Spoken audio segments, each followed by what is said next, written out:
Belajar dari rumah sangat menyenangkan. Iya ya, asik banget.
Legenda Ular Ndaung.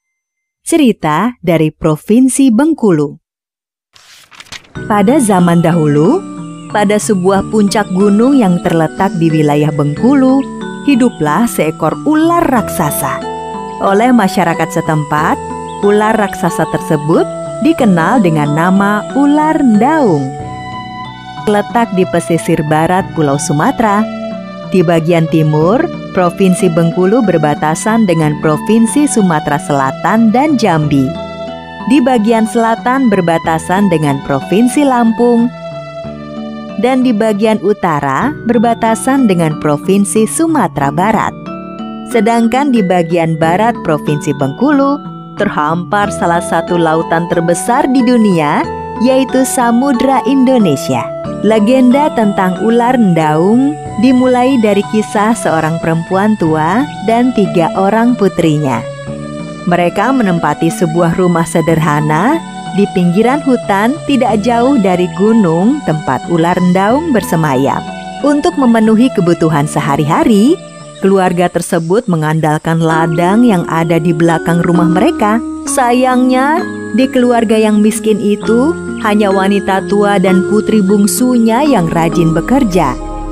Putri pertama dan kedua ternyata anak-anak yang pemalas. Suatu hari, wanita tua itu jatuh sakit. Seorang tabib desa dipanggil dan segera memeriksanya. Ibu kalian menderita sakit yang parah. Aku bisa meramu obatnya dari beberapa akar tanaman di hutan. Hanya saja, akar-akar tanaman obat tersebut harus direbus dengan bara abadi yang ada di kawah puncak gunung sana. Sekarang, siapakah di antara kalian yang berani mengambil bara abadi itu? Aduh, maafkan aku, Ibu. Mana berani aku mengambil bara api di kawah gunung. Aku juga tidak berani, Ibu. Di puncak gunung itu bersemayam ular raksasa. Bagaimana jika aku dimakan ular itu? Demi Ibu, aku siap berangkat mengambil bara abadi. Ibu, doakan aku supaya selamat. Ternyata justru putri bungsu yang berani berangkat mengambil bara abadi tersebut. Sebelum berangkat, putri bungsu tidak lupa mencium tangan ibunya dan memohon didoakan agar selamat. Kedua kakaknya terkejut dan terheran-heran melihat adik mereka. Sedangkan sang tabib terlihat kagum dan bangga pada putri bungsu wanita tua itu. Sang putri bungsu berjalan mendaki ke puncak gunung. Segala rintangan ditempuhnya demi mencari obat untuk kesembuhan ibunya. Setelah berhasil mencapai puncak gunung, putri bungsu yang kelelahan beristirahat dengan duduk bersandar di sebuah batang pohon yang besar. Ketika sedang melepas lelah, batang kayu besar tempat putri bungsu bersandar tiba-tiba bergerak. Putri bungsu yang terkejut segera menjadi ketakutan melihat kayu besar tempat bersandar ternyata seekor ular raksasa. Ular raksasa tersebut memperhatikan putri bungsu dengan seksama. Lidahnya menjulur dan mengeluarkan suara desisan yang sangat menakutkan.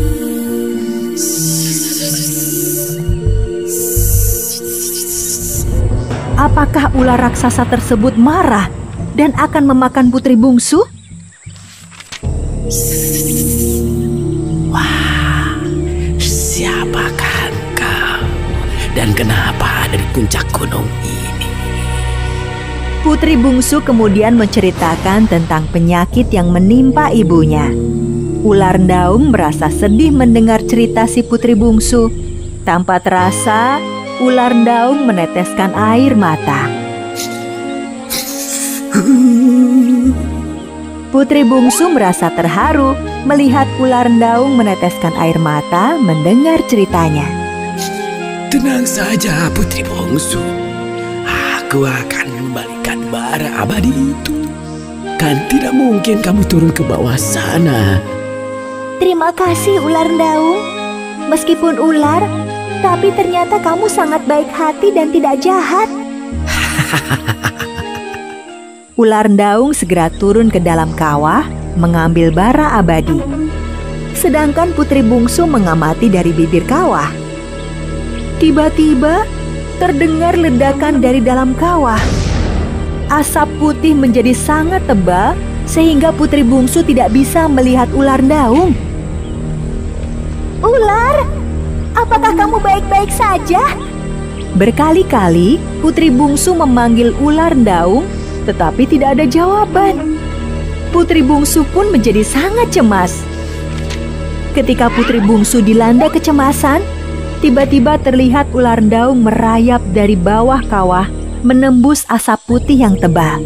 Tubuh ular Ndaung penuh dengan keringat. Syukurlah engkau selamat, ular Ndaung. Aku sangat mengkhawatirkanmu. Kalau cuma masuk ke dalam kawah itu perkara kecil. Saya gitu loh. Tetapi bagaimana dengan bara abadinya? Apakah engkau berhasil membawanya? Ini dia. Wah, kamu hebat. Kalau begitu, bolehkah aku membawanya? Aku ingin sekali ibuku cepat sembuh. Setelah aku memberikan bara abadi ini, maukah engkau kembali ke sini? Kenapa aku harus kembali ke sini? Aku ingin menikah denganmu. Bagaimana ya? Aku bingung harus menjawab apa. Baiklah, mana mungkin ular menyeramkan sepertiku menikah dengan gadis cantik sepertimu. Terimalah bara abadi ini. Semoga ibumu cepat sembuh. Ular, aku akan segera pulang untuk mengobati ibuku. Setelah ibuku sembuh, aku akan segera kembali ke sini. Wah, benarkah? Terima kasih, Putri. Aku sangat bahagia. Sesampainya di rumah, kakak-kakaknya terkejut melihat putri bungsu selamat. Mereka bertanya macam-macam, tetapi putri bungsu segera memanggil tabib untuk membuat ramuan obatnya. Setelah ramuan siap, wanita tua tersebut langsung meminumnya. Sungguh mujarab ramuan tersebut. Wanita tua itu langsung sehat seketika. Sungguh luar biasa. Tuhan menurunkan penyakit sekaligus obatnya. Meskipun kita butuh perjuangan untuk mendapatkan obat tersebut. Terima kasih putriku. Engkau telah mempertaruhkan keselamatanmu sendiri demi mendapatkan obat untuk ibumu. Bungsu, ceritakanlah. Bagaimana kamu bisa selamat dari ular Ndaung itu? Putri bungsu menceritakan semua kejadian yang dialaminya selama di puncak gunung bersama ular Ndaung. Ibunya dan tabib merasa takjub dan bangga dengan keberanian putri bungsu. Jadi, setelah ini kamu akan kembali ke gunung dan menikah dengan ular Ndaung? Mana mungkin manusia menikah dengan ular? Sudahlah, yang terpenting adik kalian sudah berhasil mendapatkan bara abadi tersebut. Dan sekarang dia harus memenuhi janjinya kepada ular Ndaung. Putri bungsu pun kembali ke puncak gunung dan menemui ular Ndaung. Malam harinya, Putri bungsu sangat terkejut melihat keanehan yang terjadi pada ular Ndaung. Ular yang sangat besar dan menyeramkan tersebut berubah menjadi sosok lelaki tampan. Kakanda, siapakah engkau sebenarnya? Adinda, aku sebenarnya adalah pangeran di kerajaan ini. Namaku Pangeran Abdul Rahman Alamsyah. Ular Ndaung yang ternyata adalah Pangeran Abdul Rahman menceritakan bahwa dirinya dikutuk menjadi ular raksasa oleh pamannya. Sang paman sangat menginginkan menjadi raja sehingga harus menyingkirkan Pangeran Abdul Rahman Alamsyah yang merupakan putra mahkota. Jika malam hari, aku memang kembali ke wujud asli sebagai manusia. Tetapi jika pagi tiba, aku akan berubah lagi menjadi ular raksasa. Aku akan menikahi Adinda jika sihir ini sudah benar-benar musnah. Keesokan harinya, wanita tua dan kedua anak perempuannya pergi ke puncak gunung untuk melihat kabar putri bungsunya. Karena berjalan pelan, mereka baru sampai ke puncak gunung setelah malam tiba. Sesampainya di puncak gunung, mereka terkejut melihat si putri bungsu bersama seorang lelaki tampan, bukan dengan seekor ular. Putriku, siapakah lelaki yang bersamamu? Putri bungsu menceritakan tentang siapa sebenarnya ular Ndaung yang selama ini ditakuti oleh warga di sekitar gunung tersebut. Syukurlah putriku, ini anugerah dari Yang Maha Kuasa, karena selama ini engkau sangat berbakti kepada ibu.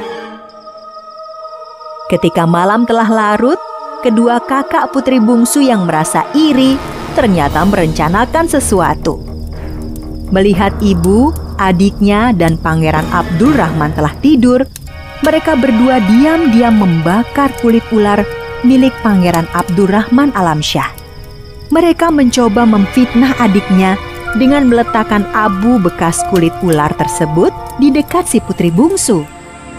Pagi harinya, Pangeran Abdul Rahman Alamsyah yang baru bangun terkejut melihat kulit ularnya terbakar habis. Anehnya, bukannya sedih atau marah, Pangeran Alamsyah justru sangat gembira. Dia segera membangunkan si putri bungsu. Adinda, bangun. Ada apa, Kanda? Apakah Adinda yang membakar kulit ularku? Bukan, Kanda. Bukan aku yang melakukannya. Syukurlah, jika ada orang yang dengan rela membakar kulit ularku, maka aku benar-benar telah terbebas dari sihir itu. Kedua kakak si bungsu yang mendengar hal tersebut menjadi sangat menyesal. Mereka pun mengaku telah melakukannya. Setelah terbebas dari sihir, Pangeran Abdul Rahman Alamsyah segera kembali ke istana dan mengusir pamannya. Pangeran Abdul Rahman Alamsyah menikahi si putri bungsu dengan pesta besar-besaran. Pangeran Abdul Rahman Alamsyah kemudian dinobatkan menjadi raja, menggantikan pamannya yang jahat.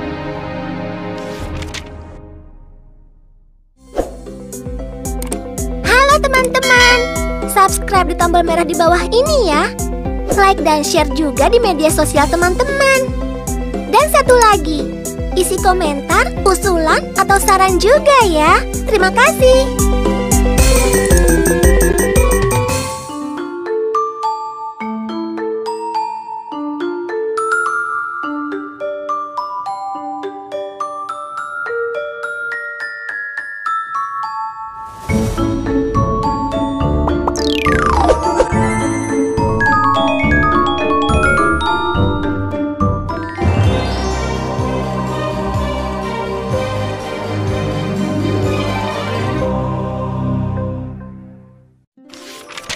Kisah Si Penyumpit. Cerita dari Provinsi Bangka Belitung. Pada zaman dahulu kala, hiduplah seorang pemuda miskin yang tinggal sendirian di sebuah gubuk reot. Tidak ada yang mengetahui nama pemuda itu. Semua warga kampung memanggilnya dengan nama Si Penyumpit. Kedua orang tua Si Penyumpit sudah meninggal dunia sejak lama. Meski hidup miskin dan sebatang kara, tidak terlihat kesedihan dari Si Penyumpit. Dia adalah pemuda yang selalu ceria, ramah, dan suka menolong siapa saja yang membutuhkannya. Selain dikenal sebagai ahli menyumpit, Pemuda itu juga dikenal ahli dalam bidang pengobatan. Cerita tentang si penyumpit ini berasal dari Pulau Bangka, Provinsi Kepulauan Bangka Belitung. Provinsi Kepulauan Bangka Belitung merupakan pemekaran dari Provinsi Sumatera Selatan. Provinsi Kepulauan Bangka Belitung diresmikan pada 21 November 2000 dan beribu kota di Pangkal Pinang. Kampung tempat tinggal si penyumpit itu dipimpin oleh kepala desa yang bernama Pak Raje. Dia adalah seorang kepala desa yang sombong dan angkuh, serta dikenal suka menyalahgunakan jabatannya. Pagi itu, Pak Raje datang ke kebun singkongnya yang hampir panen. Alangkah terkejutnya dia melihat kebun singkong porak-poranda akibat diserang babi hutan. Pak Raje pun berpikir keras, memikirkan cara mengatasi serangan babi hutan tersebut. Pak Raje sepertinya sudah menemukan jalan keluar. Hai penyumpit, apa kabarmu hari ini? Wah, baik sekali Pak Raje. Ada apa Pak Raje datang kemari? Jadi begini penyumpit. Dahulu ayahmu masih memiliki hutang padaku dan belum membayarnya. Karena itu, sebagai anaknya, kamulah yang harus membayarnya. Wah, benarkah itu Pak Raje? Tapi aku tidak punya uang. Bagaimana aku harus membayarnya? Penyumpit, aku ini kepala desa yang sangat peduli dengan kesusahan warga. Karena itu, kamu tidak perlu membayar menggunakan uang. Kamu cukup menjaga kebun singkongku agar tidak diserang babi hutan. Bagaimana? Kamu bersedia? Ya, baiklah Pak Raje. Lagi pula, aku tidak punya pilihan lain. Nah, mulai nanti malam, kamu bisa memulai pekerjaan. Awas, jangan sampai kebun singkongku yang lain dirusak babi hutan. Atau hutang ayahmu akan tambah lagi dengan biaya mengganti kerugian. Malam harinya, si penyumpit memulai pekerjaannya. Dia mengawasi kebun singkong milik Pak Raje. Malam pun semakin larut. Si penyumpit menahan kantuknya sambil terus mengawasi kebun singkong tersebut. Tiba-tiba saja, si penyumpit mendengar suara babi hutan dari kejauhan. Si penyumpit berjalan mengendap-endap di rerimbunan pohon singkong, mencari asal muasal suara babi hutan itu. Dari arah hutanan lebat, si penyumpit melihat sekawanan babi hutan berjalan menuju ke arahnya. Sambil merunduk, si penyumpit menyiapkan sumpitnya, menunggu kawanan babi itu mendekat. Si penyumpit melepaskan salah satu anak sumpitnya. Seekor babi hutan terkena di kakinya. Anehnya, kawanan babi hutan itu tidak melawan. Mereka justru ketakutan dan lari ke dalam hutan. Akhirnya, pagi pun tiba. Setelah keadaan mulai terang, si penyumpit mencari anak sumpitnya yang mengenai salah satu babi hutan tersebut. Namun, bukan anak sumpit yang ditemukan, justru ceceran darah menuju ke arah hutan. Si penyumpit segera mengikuti ceceran darah ke dalam hutan untuk menemukan anak sumpitnya yang hilang. Bukan anak sumpit yang ditemukannya, justru sebuah gua.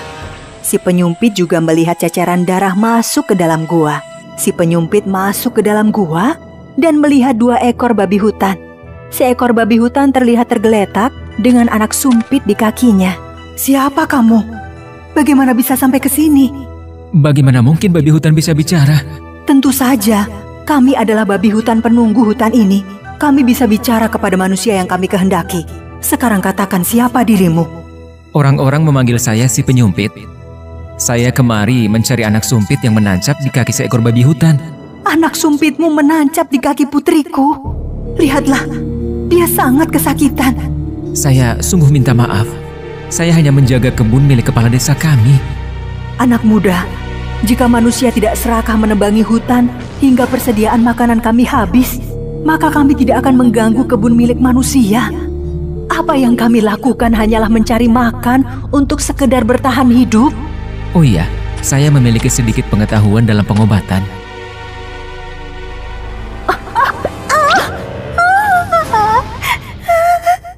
Nah, obat ini akan membuat luka akibat sumpit ini cepat kering. Sehari atau 2 hari, keadaannya akan pulih kembali. Terima kasih anak muda. Kamu adalah manusia yang berbudi baik. Sebagai ucapan terima kasih, terimalah bungkusan ini. Anggaplah ini sebagai tanda terima kasih kami. Apa isi bungkusan ini? Ini adalah batu dan logam. Jangan membukanya sebelum kamu sampai di rumah. Si penyumpit pun sampai di rumahnya.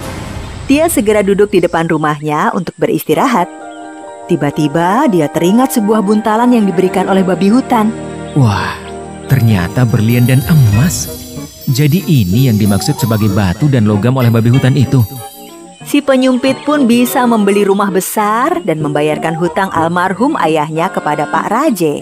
Meskipun dia tahu bahwa hutang almarhum ayahnya hanya siasat licik Pak Raje agar bisa mempekerjakan orang tanpa membayar upah. Pagi itu, Pak Raje mendatangi rumah baru si penyumpit. Hai penyumpit, sudah hidup enak engkau rupanya. Pak Raje, hidup enak itu hanya soal kita pandai bersyukur atau tidak. Ngomong-ngomong soal hartamu yang melimpah ini, dari mana kamu bisa mendapatkan secara tiba-tiba? Oh itu. Si penyumpit pun segera menceritakan kejadian yang dialaminya. Rupanya Pak Raje juga ingin mendapatkan harta melimpah seperti si penyumpit. Malam harinya, tampak Pak Raje bersiap dengan sumpit menunggu kedatangan babi hutan. Pak Raje sangat gembira ketika melihat sekawanan babi hutan datang. Dia segera menyumpit salah satunya. Seekor babi hutan jatuh dan mengerang kesakitan. Tetapi tidak seperti cerita si penyumpit, kawanan babi hutan itu tidak melarikan diri. Mereka justru melihat dengan marah kepada Pak Raje. Kawanan babi hutan itu pun segera menyerang Pak Raje. Tolong! Tolong! Tolong! Tolong! Buka pintu! Buka! Buka! Ayah, kenapa? Cepat panggil si penyumpit. Suruh datang kemari. Cepat! Si penyumpit segera datang. Dia sangat heran melihat Pak Raje penuh luka di tubuhnya. Setelah mengetahui penyebab luka Pak Raje, si penyumpit pun segera meramu obat. Hai penyumpit, maafkan aku. Aku telah membohongimu. Almarhum ayahmu tidak pernah punya hutang padaku. Dan selama ini, aku juga telah menyesal berperilaku buruk dan suka menyalahgunakan jabatan sebagai kepala desa. Aku sangat malu. Sudahlah Pak Raje, semua orang pasti pernah berbuat salah. Penyumpit, bagaimana jika engkau aku nikahkan sama putri bungsuku? Kamu bersedia kan? Setelah sembuh, Pak Raje pun berubah menjadi kepala desa yang sangat baik dan memperhatikan keadaan warganya. Pak Raje juga menikahkan si penyumpit dengan putri bungsunya. Sejak saat itu, tidak ada lagi babi hutan yang merusak kebun atau ladang. Pak Raje melarang warganya menebangi pohon di hutan karena akan merusak habitat hewan maupun tumbuhan.